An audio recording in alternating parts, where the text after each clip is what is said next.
আইয়ুব আলাইহিস সালাতু ওয়াস সালাম এত কঠিন মুসিবতে পড়ছেন, যেই কঠিন মুসিবতে পড়াও আইয়ুব নবী আল্লাহকে বলে নাই আল্লাহু আকবার বলেন। কেমন মুসিবত! আইয়ুব আলাইহিস সালাতু ওয়াস সালামের আল্লাহ তাআলা সম্পদ নিয়ে নিছেন, সন্তান নিয়ে নিছেন। আল্লাহ তাআলা আইয়ুব আলাইহিস সালাতু ওয়াস সালামের সম্পদও নাই, সন্তানও নাই। আইয়ুব আলাইহিস সালাতু ওয়াস সালামের তিনজন স্ত্রী ছিল। তিনজন স্ত্রীর মধ্যে থেকে দুইজন স্ত্রী চলে গেছেন, একজন স্ত্রী যায় নাই। হযরত ইউসুফ আলাইহিস সালাতু ওয়াস সালামের মেয়ে রহিমা আইয়ুব নবীকে বিপদে ফেলায় যায় নাই। ঐতিহাসিকগণ বর্ণনা করেন এই রহিমা অন্যের বাড়িতে কাজ কইরা আইয়ুব নবীর খেদমত করছেন, অন্যের বাড়িতে কাজ কইরা আইয়ুব নবীর সেবা করছেন।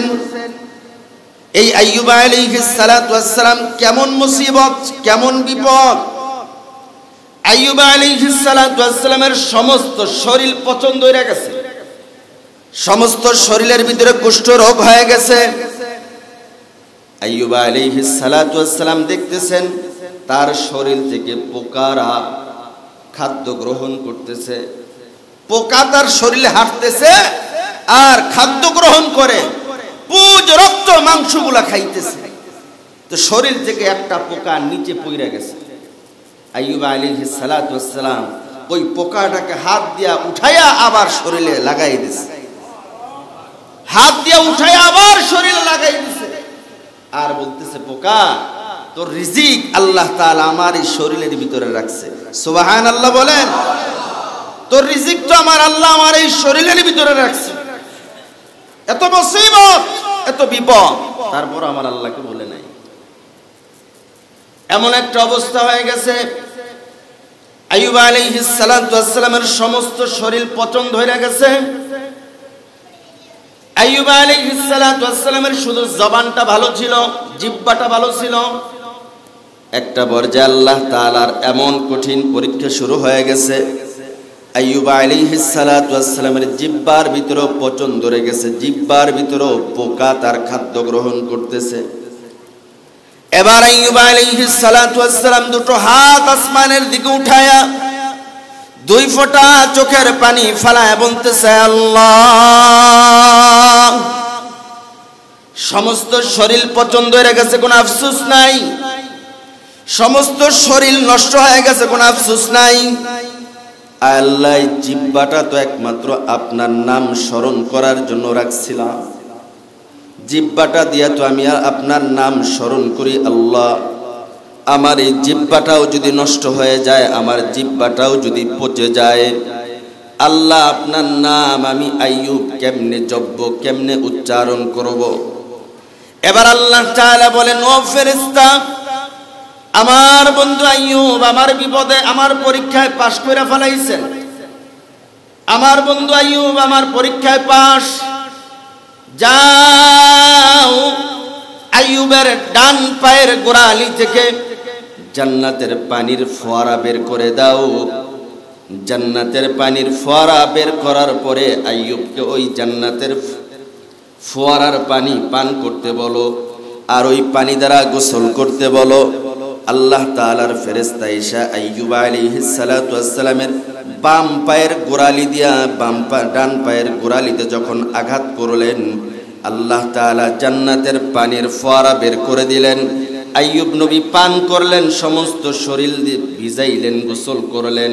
তাফসীরের ভিতরে লেখা হয় আইয়ুব আলাইহিস সালাতু ওয়াস সালামকে আল্লাহ তাআলা পুনরায় আবার আগের মতো সুস্থ করে দিয়েছেন। বলেন সুবহান। রব্বি আন্নী মাসান্নি ইয়াদুররু ওয়া আনতা আরহামুর রাহিমিন।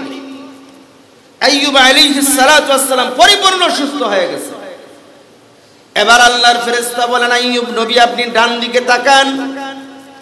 আইয়ুব আলাইহিস সালাতু ওয়াস সালাম যখন ডান দিকে তাকাইলেন, দেখতেছেন তার যত উট, বকরি, ছাগল, ভেড়া, দুম্বা যা আছে সব আইয়ুব নবীর দিকে আসতেছে।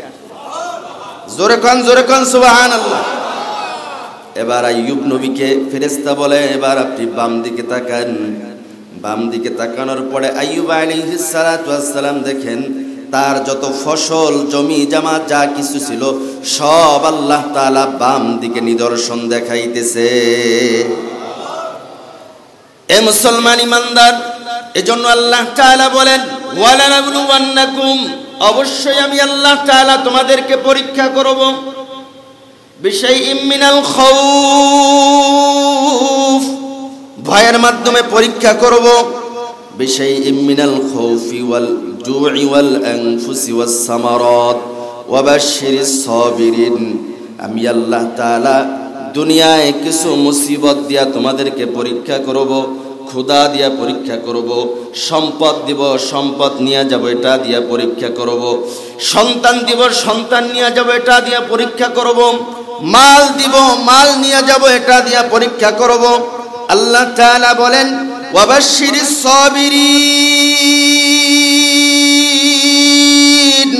যারা এই পরীক্ষায় সবের বান্দা হবে, যারা ধৈর্যশীল বান্দা হবে, আল্লাহ তাআলা বলেন ওয়াবাশশিরিস সাবিরিন, তাদের জন্যই আমি আল্লাহ তাআলার পক্ষ থেকে সুসংবাদ। বলেন সুবহানাল্লাহ।